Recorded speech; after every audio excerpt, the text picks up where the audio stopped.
Kelas.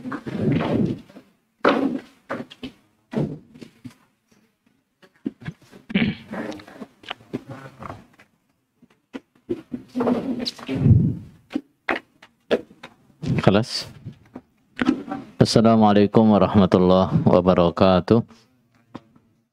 Alhamdulillahi rabbil alamin hamdan tayyiban katsiran mubarakan fi kama yuhibbu rabbuna wa yarda. Asyhadu an la ilaha illallah wa asyhadu anna Muhammadan abduhu wa rasuluh sallallahu alaihi wasallam wa ala alihi wa sahabatihi wa man tabi'ahum bi ihsanin ila yaumiddin, amma ba'd. Kebetulan dari pagi anak agak sibuk sekali sehingga tidak ada kesempatan untuk murajaah materi kajian untuk malam hari ini.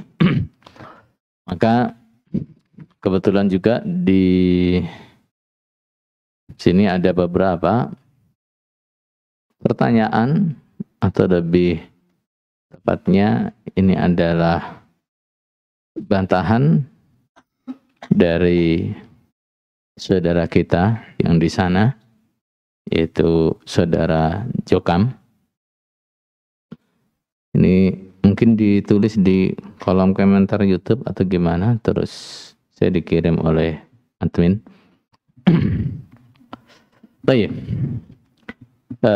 Mungkin untuk malam hari ini kita tanggapi itu saja ya. Yang bertanya, dia bunyi begini. Saya mau bertanya, setelah saya melihat video-videonya di YouTube, katanya amir, imam itu pemimpin di negara itu ya. Berarti kalau di Indonesia kan presiden. Nah, saya ingin bertanya, bagaimana kalau misal presidennya itu wanita? Bukannya sabda Nabi, wanita haram menjadi amir dan imam. Kemudian kalaupun presidennya laki-laki, tapi ternyata non-muslim, ataupun gak bisa menjadi amir, imam yang sesuai dengan Quran hadis, itu hukumnya bagaimana? Baik. Sebenarnya ini sudah berkali-kali kita jelaskan, tapi mungkin dia sudah lupa atau sengaja ya, mengulang pertanyaan dari awal. Yang pertama, masalah bagaimana kalau presidennya perempuan? Sekarang kenyataan, presiden yang ada sekarang laki-laki atau perempuan? Laki-laki. Sekarang presidennya laki-laki, sudah. Nah, sekarang presidennya laki-laki, bukan perempuan. Itu yang pertama. Yang kedua, dengan mengatakan bagaimana kalau presidennya perempuan, Rasulullah kan melarang, gitu ya. Rasulullah melarang perempuan menjadi pemimpin itu apa? Karena apa? Karena lemahnya dia. Karena lemahnya perempuan, akalnya yang kurang dari perempuan. Kalau Anda paham, ya, perempuan tidak boleh jadi pemimpin karena dia itu lemah, maka tentunya Anda lebih paham bahwa pemimpin yang tidak bisa berbuat apa-apa seperti imam Anda, ya, seperti Imam Jokam, lebih tidak layak dianggap sebagai pemimpin. Gitu ya. Apa yang bisa dia lakukan coba sekarang? Nah, ya Bapak Imam kan rambut ngurusi ibadah kita, ibadah apa yang diurus? Ibadah-ibadah yang diurus oleh Imam Jokam itu adalah ibadah-ibadah yang walaupun dia nggak ngurus kita bisa jalan kok. Misal dia ngurus kita bisa sholat jamaah dengan tertib. Seandainya dia nggak ngurus kita sebagai muslim bisa sholat jamaah apa enggak? Bisa, bahkan lebih mudah. Justru dengan pengaturan dia, kita sholat jamaah lebih sulit. Kalau enggak di kelompoknya dia, enggak boleh. Sholat jamaah di masjid lain enggak boleh. Justru lebih sulit pengaturan dia. Oh, kita nikah saja diurus misalnya. Seandainya dia enggak ngurus, kita bisa nikah apa enggak? Justru dengan adanya aturan dia, Kita mau nikah jadi ribet. Mau nikah prosedurnya harus lewat pengurusnya. Minta SL yang ditandatangani pengurusnya. Nanti kalau antar daerah harus ada pengurus surat pengantar dari sesama tim perkawinan daerah. Seandainya nggak ada aturan dari dia, kita bebas kan? Lebih mudah untuk menikah. Kita senang dengan perempuan, kita datangi orang tuanya, kita lamar anaknya. Nah, mereka setuju, kita panggil petugas KUA untuk mencatat pernikahan kita. Selesai, mudah. Apalagi yang diurus? Yang lebih diurus oleh bapak imammu, kalau mau jujur, mau cermat, adalah pembelaanmu. Itu yang paling banyak diurus. Infaknya, pembelaannya. Coba di situ. Walaupun bules, lama nggak ngaji, lama nggak sambung, yang penting infak persenannya masih lancar. Walaupun sambungnya tertib, infak persenannya nggak lancar, masih dicurigai kok. Ini kok nggak pernah persenan, nggak pernah pembelaan. Itu loh yang diurus. Bandingkan dengan kehadiran negara dalam urusan ibadah kita, lebih besar mana? Lebih besar mana?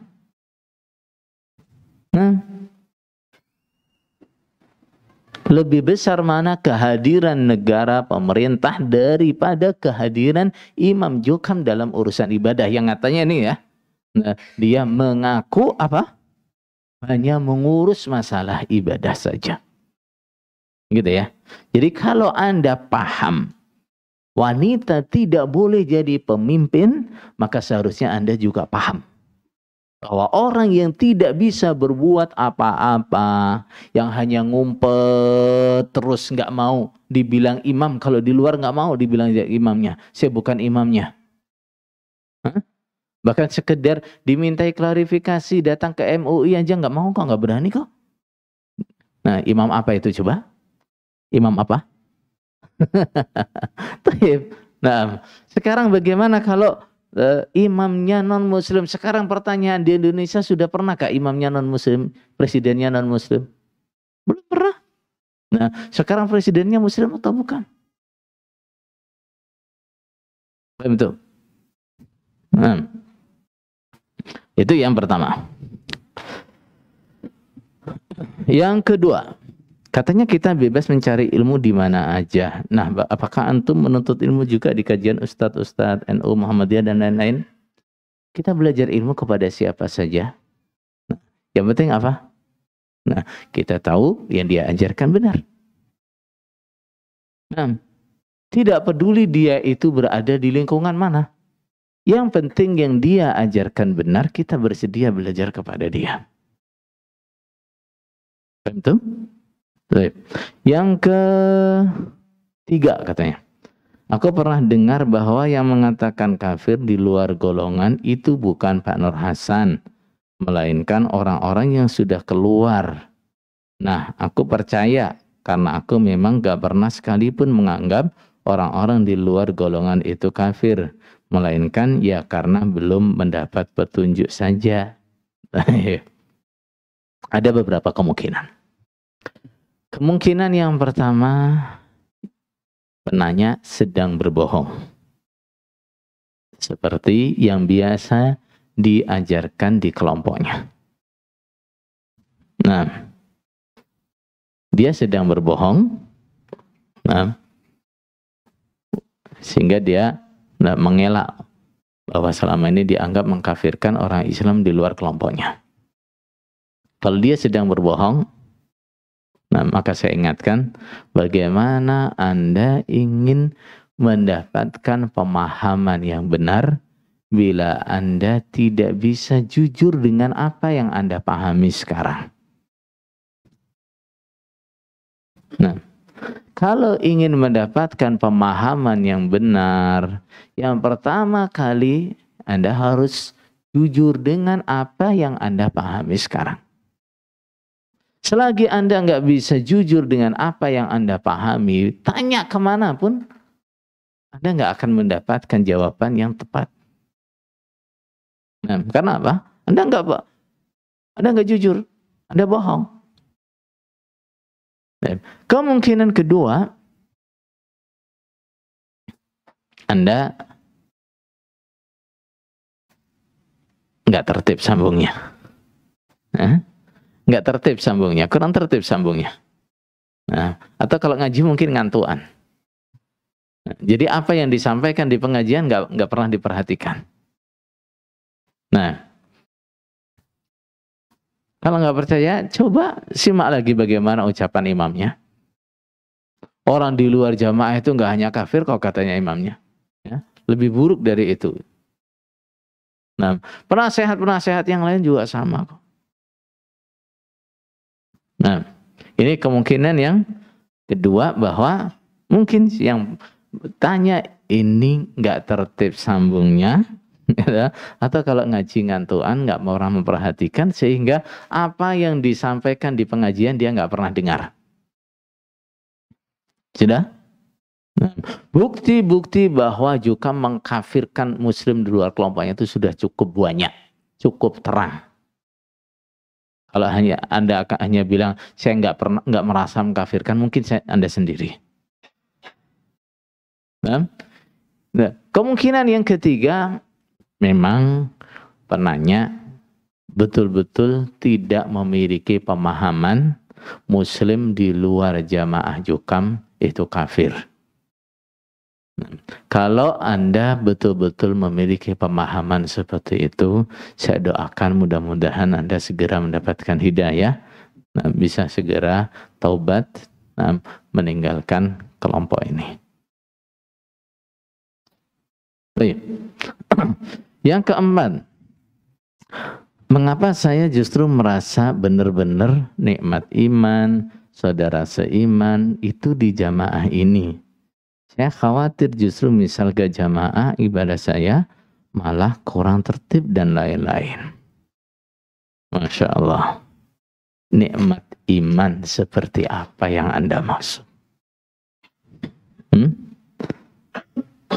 Saya khawatir yang Anda rasakan itu bukan nikmat iman, tapi merasa nyaman berada di komunitas itu. Perasaan nyaman, bukan nikmat iman. Nah, saudaraku, kebenaran itu tidak hanya didasarkan dengan perasaan. Saya di sini merasa nyaman, saya di sini merasa yakin. Nggak cukup begitu. Kalau kebenaran itu bisa berdasarkan perasaan, kita punya banyak bukti, banyak pengalaman. Perasaan itu sering tidak sesuai dengan kenyataan. Misal paling mudah saja. Ketika kita sakit, minum air yang seger, perasaan kita apa? Pahit. Nah, makan makanan yang enak, perasaan kita apa? Pahit. Itu perasaan kita. Kita datang ke tempat baru, nah, kita merasa timur itu di sana, padahal sana itu barat. Tapi perasaan kita yakin itu timur, padahal itu barat. Itu kalau kita, nah, keyakinan atau agama atau kebenaran hanya didasarkan dengan apa? Perasaan.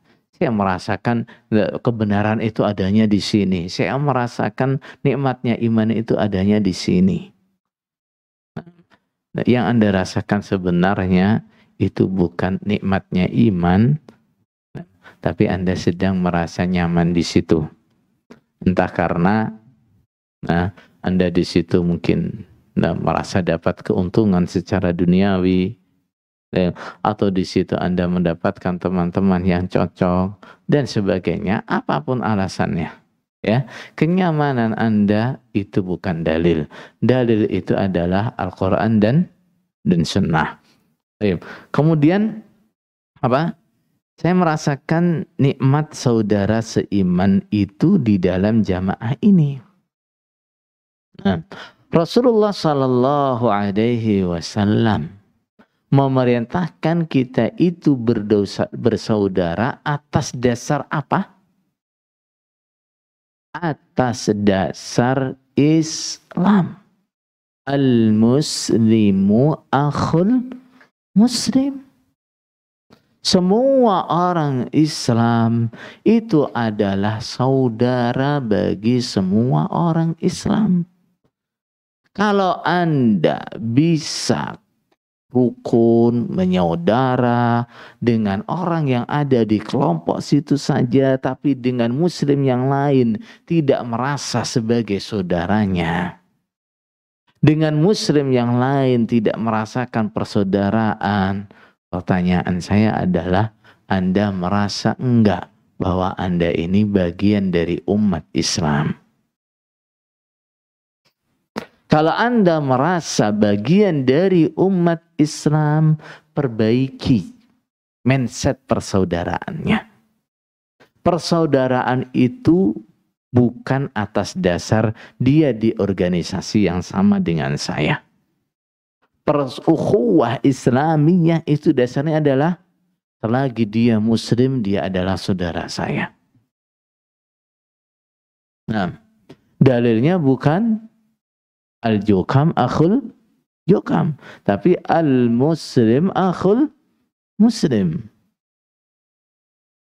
Nah, kemudian yang jadi kekhawatiran dia, saya khawatir justru misal gak jamaah, ibadah saya malah kurang tertib dan lain-lain.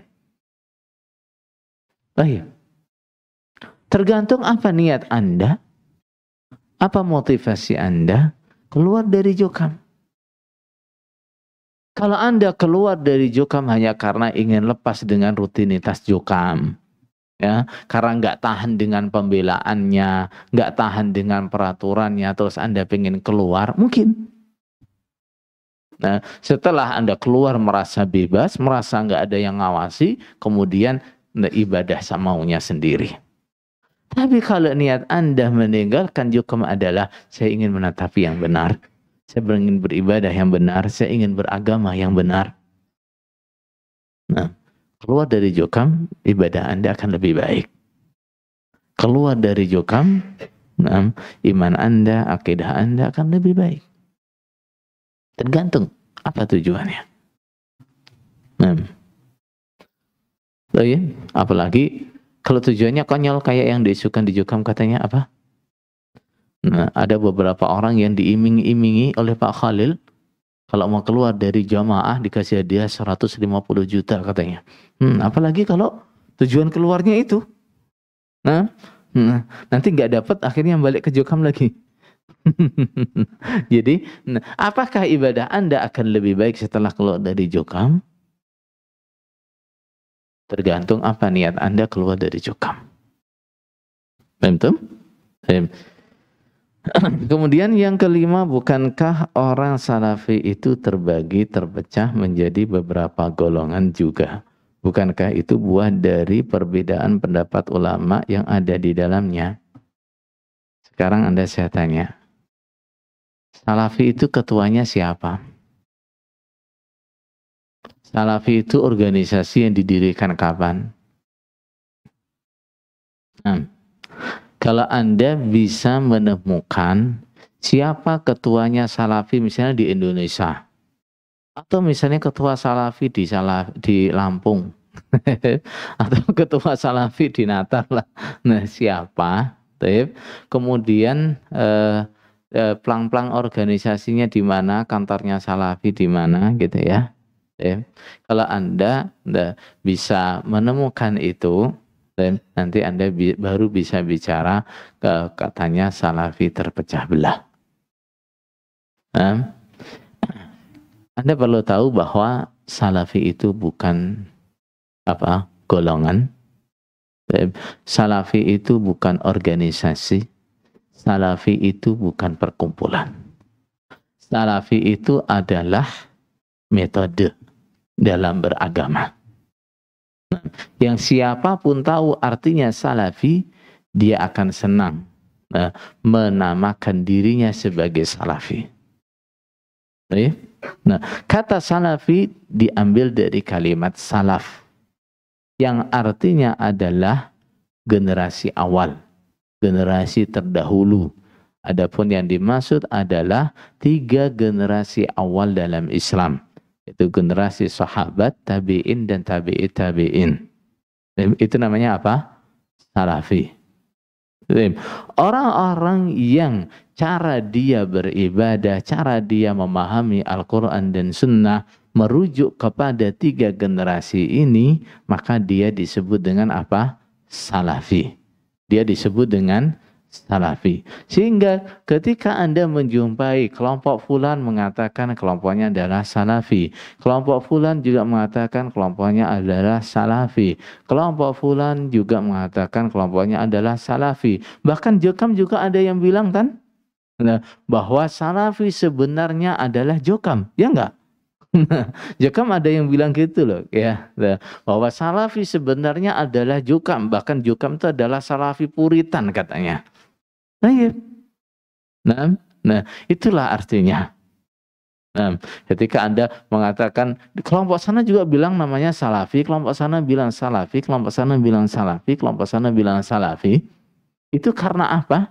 Karena setiap orang yang tahu artinya salafi, dia senang menamai dirinya salafi. Nah, itu bukan karena apa? Orang salafi terpecah-pecah. Mereka nggak pernah membuat organisasi, ya. Mereka nggak pernah membuat perkumpulan yang akhirnya setelah ada percekcokan atau perselisihan pendapat mereka terpecah belah. Tidak. Yang ada adalah apa? Banyak kelompok-kelompok menamakan dirinya salafi. Nah, bahkan Jokam pun kalau tahu apa artinya salafi, nah, maka dia akan dengan senang hati menyebut dirinya salafi. Hanya saja namanya salafi itu bukan baju, nah, seperti organisasi yang asal kita pakai itu maka kita jadi salafi. Bukan, salafi itu adalah apa? Bagaimana cara kita beribadah, bagaimana cara kita memahami Al-Quran dan Sunnah. Dan bila cara kita itu merujuk kepada cara-cara generasi awal, maka kita adalah salafi. Tapi kalau tidak sesuai, tidak cocok, walaupun kita pakai nama salafi, entah salafi apa namanya tradisional atau salafi apa puritan apa salafi apa, ya namanya saja salafi, tapi prakteknya bukan. Gitu ya. Kemudian yang ke-6. Tadi yang berapa tadi? 5 ya. Taib. Yang ke-6 banyak hadis yang mengatakan wajibnya berjamaah. Ada juga tentang 73 golongan dan 1 masuk surga yaitu jamaah. Nah, kalau misal pemahaman jamaah di sini hanyalah untuk menyempurnakan agama dalam artian jamaah bukanlah suatu kewajiban. Nah, bagaimana dengan ayat di surat Al-Baqarah, ya ayyuhalladzina amanu dukhulu fis-silmi kaffah wa la tattabi'u khutuwatis syaitan innahu lakum aduwwum mubin. Kebiasaan enggak nyambung-nyambung ya. Nah, di situ kan disebut tetapilah Islam secara kafah atau sempurna. Apakah antum nggak mau menetapi Islam secara kafah dan sempurna? Sekarang pertanyaan saya, Jokam itu termasuk yang 72 apa termasuk yang 1? Jokam itu merasa yang 1 itu dia karena apa? Dia pakai nama jamaah. Gitu loh ya. Nah, karena dia pakai nama jamaah. Organisasi pertama yang dia dirikan namanya Islam Jamaah. Nah, Islam Jamaah dibubarkan ganti organisasi. Gitu. Nah, itu ditutup ganti organisasi lain. Gitu. Jadi jamaah itu bukan baju, ya, bukan sekedar nama. Asal Anda pakai nama jamaah, maka Anda adalah jamaah. Gitu ya. Jadi di sini harus antum pahami ya bahwa kalau antum belajar secara benar, mau merenungkan secara benar dengan apa yang diajarkan di dalam Jokam dan dengan apa yang ada di dalam Al-Quran dan Sunnah, maka di situ antum bisa paham betul bahwa Jokam itu bukan termasuk yang 1 al-jamaah itu, tapi yang 1 itu Jokam adalah di mana? yang di 72 itu. Antum? Jadi kalau antum ingin menetapi udkhulu fis silmi kafah, ingin menetapi jamaah, tinggalkan jukam. Kalau antum ingin menetapi apa? Firman Allah, udkhulu fis silmi kafah. Tapi kalau tidak, antum tetap nyaman di situ. Nanti yang ada dalilnya, prakteknya adalah udkhulu fil jukam kafah. Masuklah ke jukam secara totalitas, secara sempurna. Bukan masuk ke dalam Islam secara sempurna. Kenapa? Karena yang diajarkan di dalam jukam banyak bertentangan dengan nilai-nilai Islam. Baik. Yang ketujuh, kalau memang betul dan benar, mengapa di kajian-kajiannya gak mengajarkan membahas Quran hadis saja? Bukankah itu suatu yang dijamin kebenarannya? Kalaupun mencari rujukan, referensi, ya boleh-boleh aja memakai tafsir. Tapi mengapa yang diajarkan gak terfokus ke Al-Quran hadis saja ya? Padahal kan sudah jelas dijamin kebenarannya. Lagi pula kita butuhkan di dalam, yang kita butuhkan di dalam beribadah maupun hidup ya pedoman Al-Quran dan hadis. Yang pertama, Anda belum pernah ikut ngaji bersama kami. Ya, kami sudah warak ngaji bersama dengan Anda. Gitu ya. Baik. Nah, Anda belum tahu tentang kami, tapi kami sudah tahu betul Anda itu siapa, seperti apa, belajarnya kayak apa. Itu bedanya. Ya. Nah, itu sehingga Anda merasa yang ngaji Quran hadis cuma di tempat Anda saja. Nah, makanya buka kacamata kudanya ya. Buka kacamata kudanya, keluar dari tempurungnya. Ya, keluar dari tempurungnya. Baik. Nah, yang ngaji Quran hadis tidak hanya di kelompok saudara saja. Baik. Nah, kemudian yang kedua, mengaji Quran hadis itu bukan berarti hanya orang yang ngaji diurut, maknanya surat Al-Fatihah, diurut, habis itu Al-Baqarah, Ali Imran, dan seterusnya. Nggak harus begitu kan? Mengaji Al-Quran dan Al-Hadis itu bisa dikaji secara tematik. Sekarang saya mau mengkaji hadis-hadis dan ayat-ayat yang berhubungan dengan tata cara berwudu. Sudah? Ayat-ayatnya saya kumpulkan. Hadis-hadisnya saya kumpulkan. Kemudian pembahasannya bagaimana dari para ulama, saya carikan rujukannya. Itu ngaji Quran hadis atau bukan? Itu namanya ngaji Quran hadis. Ya, materi-materi fikih, akidah, ya seperti itu. Gitu ya, seperti itu model kajiannya. Gitu ya. Nah, saya mau membahas masalah misalnya tayamum. Nah, saya kumpulkan ayat tentang tayamum, hadis tentang tayamum.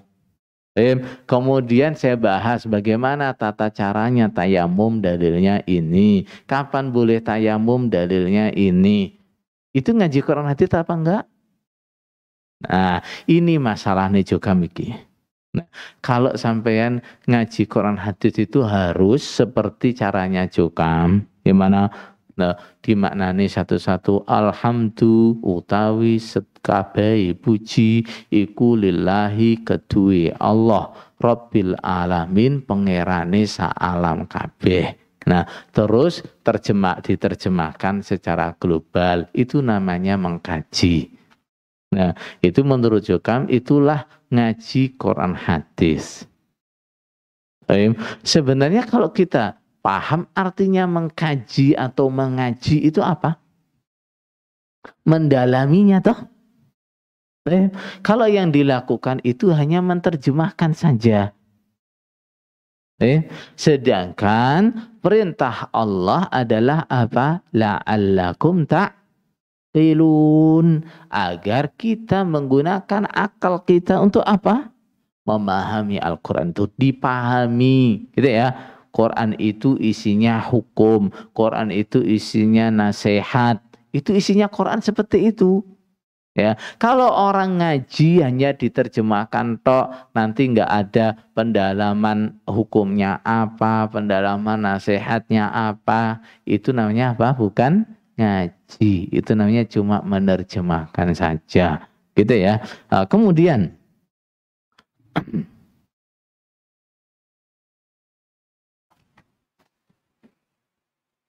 yang dilakukan oleh Jukam,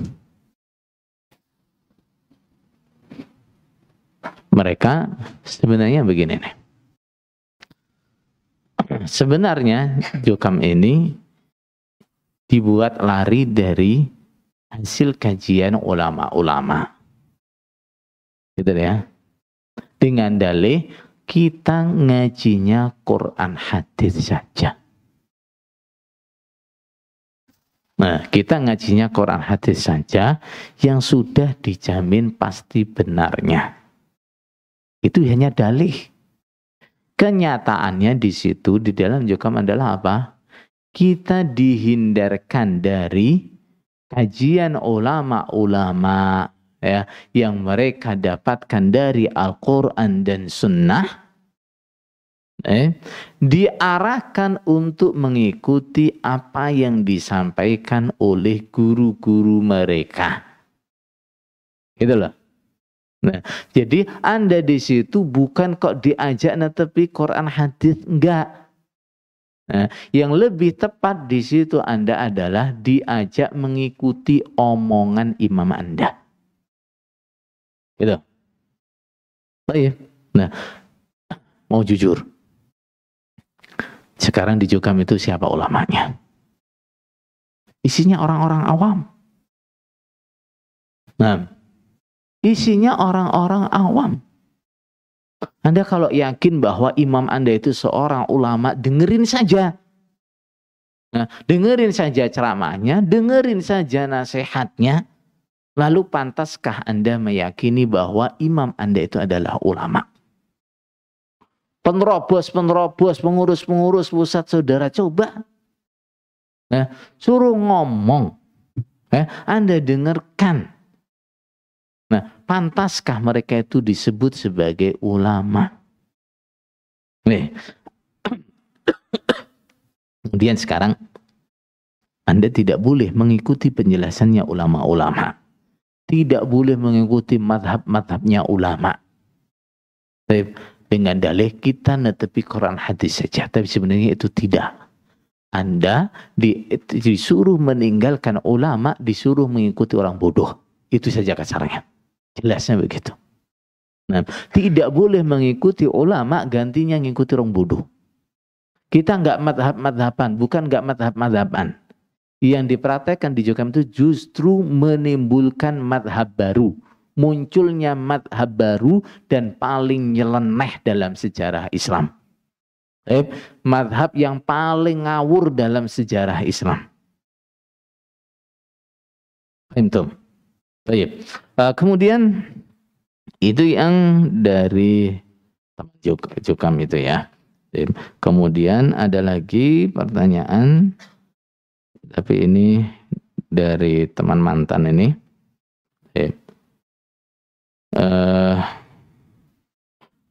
Ada yang bilang sama saya bahwa orang Islam itu harus punya imam ibarat orang sholat walaupun banyak, tapi kalau nggak ada imamnya berarti itu bukan orang sholat berjamaah. Orang Islam juga gitu, walaupun banyak, kalau nggak ada imamnya berarti nggak jamaah. Mohon penjelasannya. Oh iya. Jamaah dari sisi mana? Gitu ya. Kalau jamaah secara fisik harus ada imamnya. Kemudian imam yang dimaksud bukan imam seperti imamnya Jukam. Soalnya ini omongan seperti ini dari Jukam ini ya. Ya. Kalau Anda merasa paham bahwa orang Islam harus punya imam, maka imam yang dimaksud bukan imam seperti imamnya Jukam. Ya, kalau Anda merasa Islam tidak sah kalau nggak punya imam, kemudian menganggap Imam Jukam sebagai imam, Islam Anda tetap belum sah. Dengan apa? Dengan pemahaman kalau tidak punya imam, Islamnya tidak sah. Kenapa? Imam yang seperti itu bukan imam, itu imam-imaman. Ya.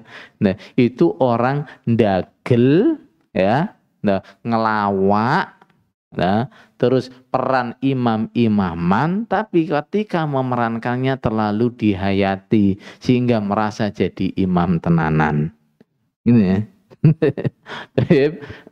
Kemudian kalau jamaah dari sisi manhajnya gimana? Jamaah dari sisi manhajnya atau maknawinya adalah menetapi Al-Quran dan Sunnah sebagaimana yang ditetapi oleh para sahabat, tabi'in dan tabi'in itu artinya adalah al-jamaah. Kenapa? Al-jamaah yang dimaksud dalam sabda Rasulullah sallallahu alaihi wasallam, wahiyal jamaah. Al-nya itu menunjukkan mana apa? Ma'rifat yang jelas siapa itu al-ahdiyah. Ya, namanya al-apa? Al-ahdiyah. Rasulullah menunjuk sekelompok orang tertentu. Ya, yang ditunjuk oleh Rasulullah itu siapa? Tentu orang yang ada di zaman Rasulullah. Ya, sekelompok orang yang ditunjuk oleh Rasulullah sallallahu alaihi wasallam itu siapa? Kelompoknya para sahabat. Gitu ya. Jadi yang dijamin satu masuk surga itu adalah siapa? Kelompok yang seperti sahabat-sahabat Rasulullah sallallahu alaihi wasallam. Bulat mana juga biasa nih? Gimana? Lah coba sekarang pertanyaannya, sahabat-sahabat Nabi itu punya imam apa enggak? Gitu ya. Nah, sahabat-sahabat Nabi semuanya punya imam, tapi ada enggak sahabat-sahabat Nabi yang imamnya kayak Jukam? Ya, ngumpet, nggak pernah mau diketahui oleh orang Islam. Ada? Coba, dalam sejarah Islam ada enggak imam yang terus menerus ngumpet tidak mau diketahui oleh orang Islam? Hah? Imam yang ketika ditanya oleh orang Islam, sampean ya imamnya juga bukan, kata siapa? Saya bukan imam. Enggak, ada? Dalam sejarah Islam imam yang seperti itu. Gitu ya. Nah, jadi untuk teman-teman di Jokam, kalau merasa orang tapi Islam harus berimam, ya, kemudian membaiat imamnya Jokam, Anda salah alamat. Ya, Anda salah alamat. Kalau Anda merasa bahwa kalau nggak punya imam Islam yang nggak sah, baiat Anda kepada Imam Jukam juga tidak mengesahkan Islam Anda. Kenapa? Anda salah alamat. Paham tuh? Baik, insya Allah ini yang bisa saya bahas. Nah, mungkin agak semangat bahasanya. Tapi ada kurang lebihnya, mohon maaf yang sebesar-besarnya. Subhana rabbika rabbil izzati amma yasifun. Wassalamun ala mursalin. Alhamdulillahi rabbil alamin.